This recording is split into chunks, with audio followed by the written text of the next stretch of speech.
Welcome to week 3. Now that we know the basics of a website, we can practice by adding links to our website to make it more functional. Links are used for many things on a site, the most important of which is the navigation menu.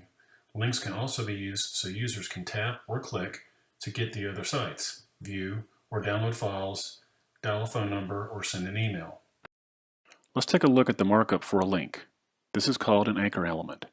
Next, you need the hypertext reference attribute inside the opening tag. This must be followed by an equal and the value in quotes. Between the tags is the text that your users will click on to get to the content to which you are linking.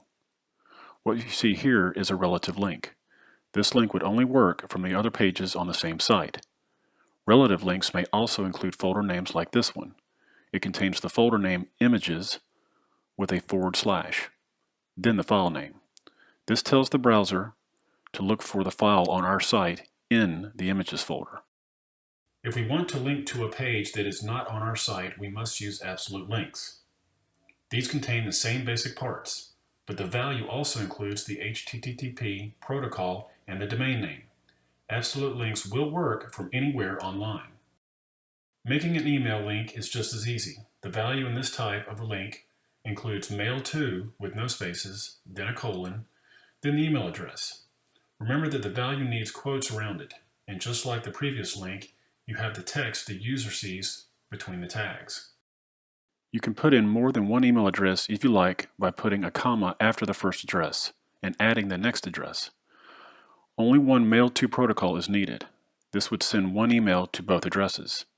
If you want to show a list of email addresses that would come up in separate emails, you would need a separate mail to link for each one of them. There are extras you can add to an email link that will automatically complete other parts of the email.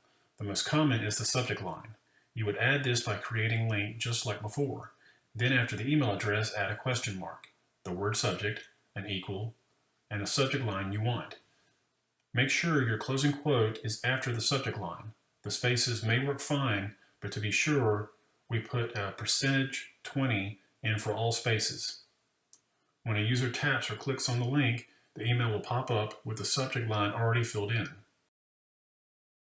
You can add to the body of the text the same way, but with the body instead of the subject. Don't forget the %20s for spaces. You can also use both by putting an ampersand between them. It would come up for the user like this. A telephone link uses the tel protocol, then a colon. You need to include the international dialing prefix, which in the US is a +1. Follow that with your number, including an area code, with no spaces or dashes. One attribute you might want to add to some of your links is a target. The target specifies where the link opens. The default is to open in the same tab as the existing page, but sometimes you might want the link to open in another tab.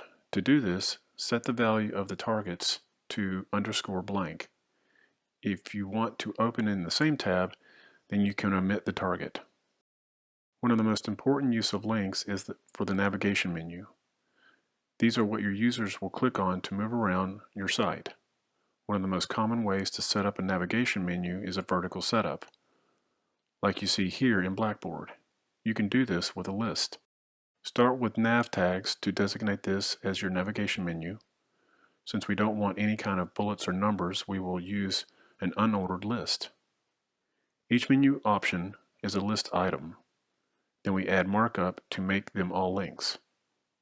Remember to nest both sides of the anchor tags inside the list tags. Another common use for links is to take users to another spot on the same page. This is particularly useful for long pages. You often see this done in a table of contents. You also commonly see it in an alphabetical listing where you can click on a letter at the top and be taken down to the list directly on to the list the items that begin with that letter. The first step to this is adding an ID. You will find your element you want to mark and add an ID attribute. The value of an ID can be almost anything you want, but there are a couple of rules. IDs must be unique. No two elements on a page can have the same ID. You could use the same ID on different pages, but only once per page.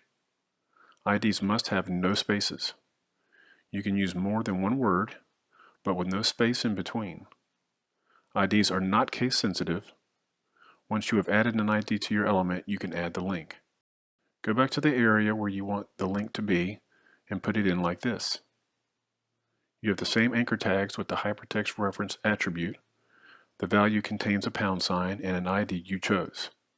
Don't forget the pound, as that is what tells the browser to look for the ID. The text you want to appear as the link goes in between the tags. You can also combine the two options and link to an ID on another page. This would include the page name and the ID in the value. Links are a valuable tool for Web Designer and add a great deal of functionality to a site.